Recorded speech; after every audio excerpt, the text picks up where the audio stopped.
My phone buzzed once, then went quiet. A single text from my mother appeared on the screen. "Elena, you don't need to come back. Some places aren't meant for you. No call, no explanation. Just that line, cold and final." Outside, snow fell over the city like ash. I stared at my coffee until it turned lukewarm, wondering how a family could erase someone with just 12 words. It was Thanksgiving week, the one time I still believed maybe this year would feel different. But when I opened our family group chat, I saw the photos. Candles, turkey, wine glasses, all tagged. Everyone smiling, except me. I scrolled back to her message. Read it again. The silence that followed wasn't loud, it was hollow, like the air right after something breaks. "Some places aren't meant for you." I looked around my apartment where the only sound was the fridge humming and the city lights flickering through the snow. In my head, I could see them, Mom laughing at the head of the table, Dad carving the turkey, Ryan cracking another smug joke. They probably told themselves I was too sensitive, too distant, too Elena. And maybe I was. I'd stopped being their quiet fixer years ago, the one who smiled through insults and picked up the bill no one else offered to split. I pressed my palm to the cold window, watching a couple across the street carry groceries together, breath fogging the air. It looked warm, ordinary, everything I used to want family to feel like. My phone was still on the counter, the message still glowing. I thought about replying, about begging for a reason. But the words wouldn't come. Instead, I said it out loud, barely a whisper. "You said I don't belong there." "Fine." Then I added quieter, like a vow only the night could hear. "I'll build something you'll never forget." For a moment, the city seemed to pause, snowflakes hanging mid-air, traffic lights frozen red. And in that stillness, something inside me shifted. If you've ever been cut off by the people who made you, you'll know the exact second pain turns to purpose. That's the moment I stopped being their daughter and started becoming something else entirely. When I was a kid, I didn't draw people. I drew places. While other children filled notebooks with faces and stick figures, mine were covered in roofs, stairs, and windows that led nowhere. I liked how buildings made sense. You could design where things belonged. People weren't like that. My parents never really saw it as talent. To them, it was just another phase. Ryan, my younger brother, was the golden one, the funny one, the one who could skip responsibility and still get praised for potential. I was the quiet one who thought too much. I still remember the night I showed them my first dream. I was 15, sitting at the breakfast table with a rolled-up sketch in my hands, a greenhouse I'd designed from scratch. Sunlight, glass walls, ivy climbing along beams. I thought it was beautiful. I pushed the drawing toward them and said I think I could actually build this someday. My dad barely looked up from his newspaper. Mom smiled, the kind of smile that means no. "Sweetheart, that's ambitious, but you might want to focus on something practical." Ryan leaned over, grinning. "Looks like a fish tank for plants." They laughed. I didn't. Later that night, I found my drawing crumpled in the trash coffee grounds, staining the paper. That was the night I learned silence could be armor. After that, I stopped showing them what I made. I applied for architecture school in secret, got in on a scholarship. When I called Mom to tell her, she sighed. "Architecture? That's a man's world, honey. You're too soft for that." I went anyway. 3 jobs, secondhand furniture, black coffee, and cold bagels for years. When I finally graduated, I thought they'd be proud. They weren't. Ryan had meetings, and Dad's knees were suddenly too bad for long flights. Still, I sent photos of my first office, just a small studio, white walls, 1 folding table. Mom texted back, "Looks small but cute." That's when I stopped needing applause. But their voices still followed me. Ryan would call during family dinners, put me on speaker, bragging about his real estate projects. Mom would laugh, "You and your brother both in buildings. Isn't that funny?" No, it wasn't. Here's the thing about being invisible. You start to get comfortable in the quiet. You build your life brick by brick, thinking no one notices, until one day you look up and realize the thing you've built is stronger than the people who doubted you. It's funny how silence, when kept long enough, starts to sound a lot like strength. And all it takes is 1 dinner, 1 sentence, 1 push to make you remember exactly what you're capable of. The night everything cracked open started quietly. We were gathered around my parents' long oak table, the same one that had seen every birthday, every holiday, every argument politely disguised as family talk. The smell of roasted lamb filled the room, garlic butter, expensive wine, the kind of dinner that photographs well. Ryan, of course, was the center of gravity. He always was. He was talking about his new business venture, a luxury bar downtown. Everyone leaned in like he was presenting the cure for boredom. Mom looked at him like he hung the moon. Dad nodded in approval, half listening but smiling anyway. I stayed quiet, cutting my food into small, perfect squares, an old habit from years of pretending calm. Then Ryan looked over. "You're the expert on buildings, right, sis? What do you think of my spot midtown right across from the new plaza?" I looked up, meeting his smirk. "It's risky," I said. "High rent. Not much foot traffic after 9. You'd need a solid draw to keep it alive." The air shifted, forks paused. Then Mom's voice cut in sharp, polished, sugar-coated. "Elena, please. Your brother's worked hard on this. You always have something critical to say." My throat tightened. I wasn't being critical. I was giving. Ryan chuckled, interrupting. "She doesn't get it, Mom. Not everyone lives in spreadsheets and blueprints." Laughter followed. Familiar, cruel. Someone even clapped him on the shoulder. I swallowed hard. "I'm just saying," Mom lifted a hand, graceful but final.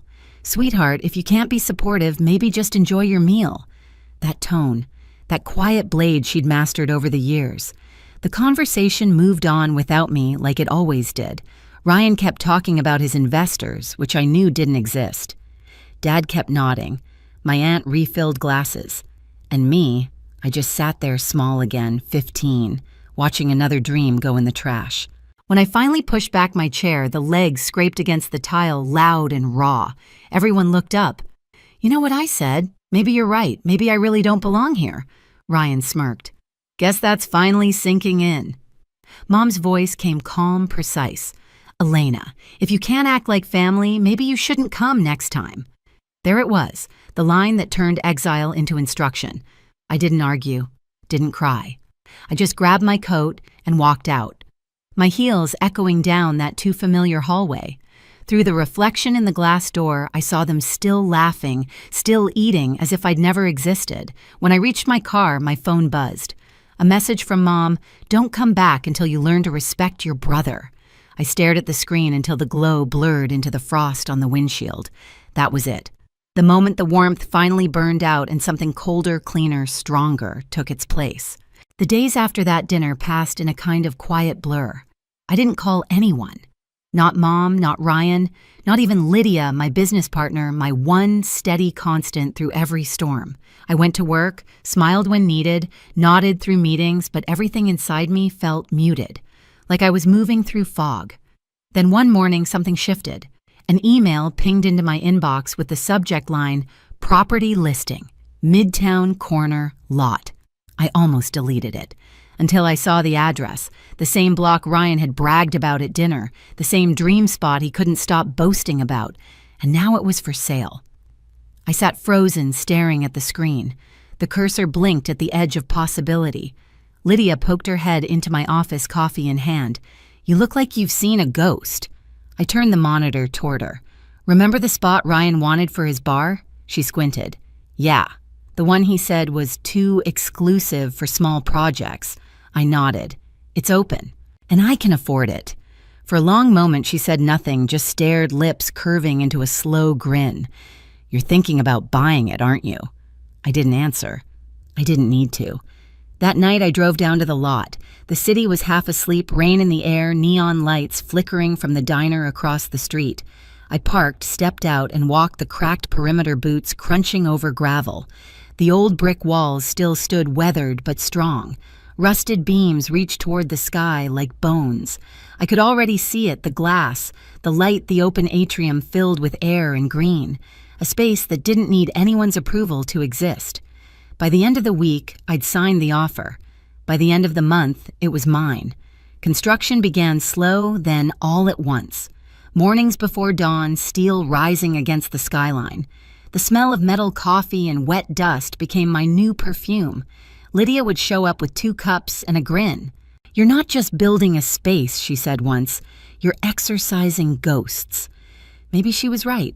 Every beam, every wall, it all felt like rewriting something old. A year passed in blueprints and concrete. No phone calls from home, no texts, just the sound of progress humming through silence. When it finally stood finished, I walked through it at sunrise. Glass above me, marble beneath, light everywhere. My reflection in the mirrored panels looked different, still me, but steadier anchored. We called it the Atrium by Voss. It wasn't revenge, it was proof. My name standing tall on the skyline they said I didn't belong to. A week before the grand opening, Lydia slid a newspaper across my desk. "Look," she said, tapping the headline. "They're calling it the city's new landmark." I smiled, slow, quiet, certain. They told me never to come back. Soon they'd be walking through doors with my name on them. Opening night felt like stepping into another life. The atrium shimmered under amber light, every panel of glass reflecting the city's heartbeat. Soft jazz floated through the air, blending with the hum of voices and champagne laughter. It didn't smell like revenge. It smelled like arrival. Guests poured in, dressed to impress clients, architects, investors, even a few critics who once ignored my calls. I smiled, shook hands, felt the warmth of cameras flashing. Lydia glided through the crowd in a green silk dress, clipboard in one hand, champagne in the other.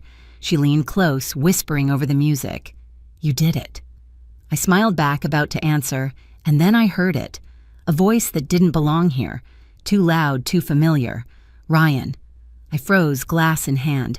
I turned toward the entrance, and there they were. My brother Tuck's jacket, unbuttoned, confidence oozing like spilled liquor. Behind him, my mother clutching her purse like she owned the room. And my father a step behind, quiet as ever, eyes darting everywhere but mine. For half a second, I thought maybe I was hallucinating.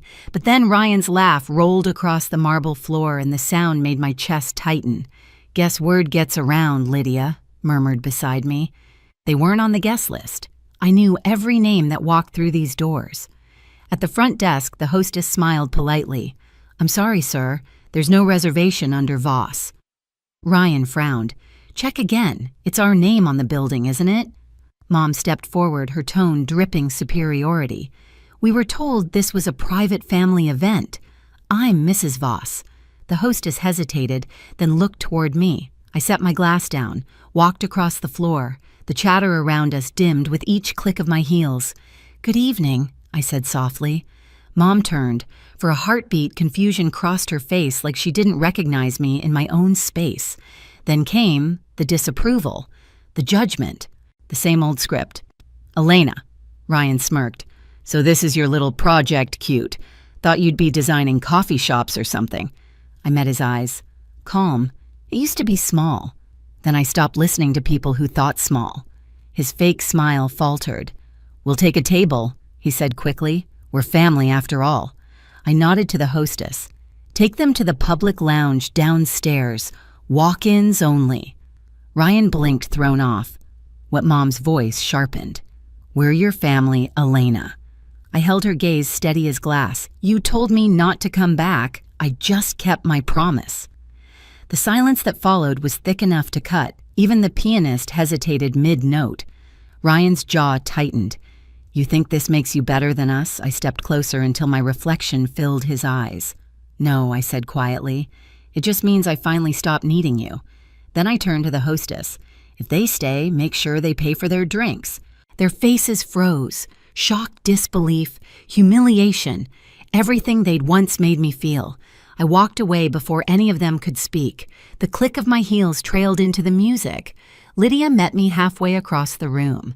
"They came uninvited," she whispered. "Exactly," I said, just like always. By the time the music faded, the crowd had thinned. Laughter dissolved into soft murmurs, glasses clinking one last time. The atrium shimmered in half-light. My reflection caught between marble and glass.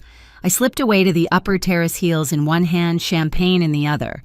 Below me, the city glowed streets like silver veins, headlights threading through the night. Through the glass roof, I could still see them.